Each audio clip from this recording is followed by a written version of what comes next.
Ponsel pintar menjadi alat penyiksaan di tangan iblis kekasih yang tidak menelepon, adalah representasi metaforis dari rasa sakit dan penderitaan yang dapat disebabkan oleh cinta bertepuk sebelah tangan. Ponsel pintar adalah alat yang telah merevolusi cara kita berkomunikasi satu sama lain. Alat ini telah memudahkan kita untuk tetap terhubung dengan orang-orang yang kita cintai, tetapi juga menciptakan serangkaian masalah baru yang harus kita hadapi. Metafora ponsel pintar yang menjadi alat penyiksaan di tangan orang terkasih yang tidak menelepon menyoroti dinamika kekuasaan dalam hubungan. Hal ini menunjukkan bagaimana seseorang dapat menyandera emosi orang lain melalui tindakan atau kelambanan mereka. Dari sudut pandang filosofis, ide ini berbicara tentang konsep kehendak bebas.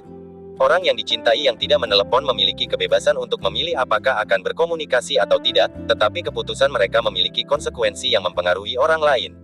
Ponsel pintar juga mewakili gagasan konektivitas yang konstan, dan tekanan untuk selalu tersedia. Hal ini dapat menimbulkan perasaan cemas dan stres, terutama ketika kita sedang menunggu seseorang menelepon kita. Mari kita ambil beberapa contoh bagaimana telepon dapat menjadi alat penyiksaan saat ini. Salah satu contohnya adalah bagaimana pesan teks dan notifikasi media sosial dapat menciptakan kecemasan dan stres bagi orang-orang yang sedang menunggu jawaban dari orang yang mereka cintai.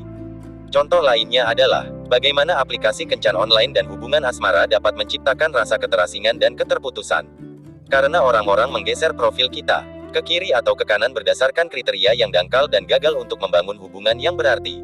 Wawasan kami tentang penyiksaan smartphone adalah kritik yang kuat terhadap ketergantungan kita pada teknologi dan ilusi komunikasi kita. Kami berharap kita semua dapat melampaui apa yang tampak di permukaan dan mencari pemahaman yang lebih dalam tentang keinginan dan ketakutan kita terhadap ponsel yang kita pegang sekarang. Namun, kami juga mengingatkan pada kita semua bahwa smartphone dan teknologi lainnya tidak secara inheren jahat atau setan. Teknologi yang kita nikmati saat ini dapat digunakan untuk kebaikan atau kejahatan, tergantung bagaimana kita menggunakannya dan mengelolanya. Terakhir, sebagai penutup, metafora smartphone yang menjadi alat penyiksaan saat berada di tangan orang yang kita cintai, namun tidak segera menjawab pesan kita, adalah pernyataan kuat yang berbicara tentang pengalaman manusia akan cinta dan hubungan. Hal ini menunjukkan kepada kita bahwa kita harus berhati-hati dalam menggunakan teknologi, terutama dalam konteks hubungan kita dengan orang lain.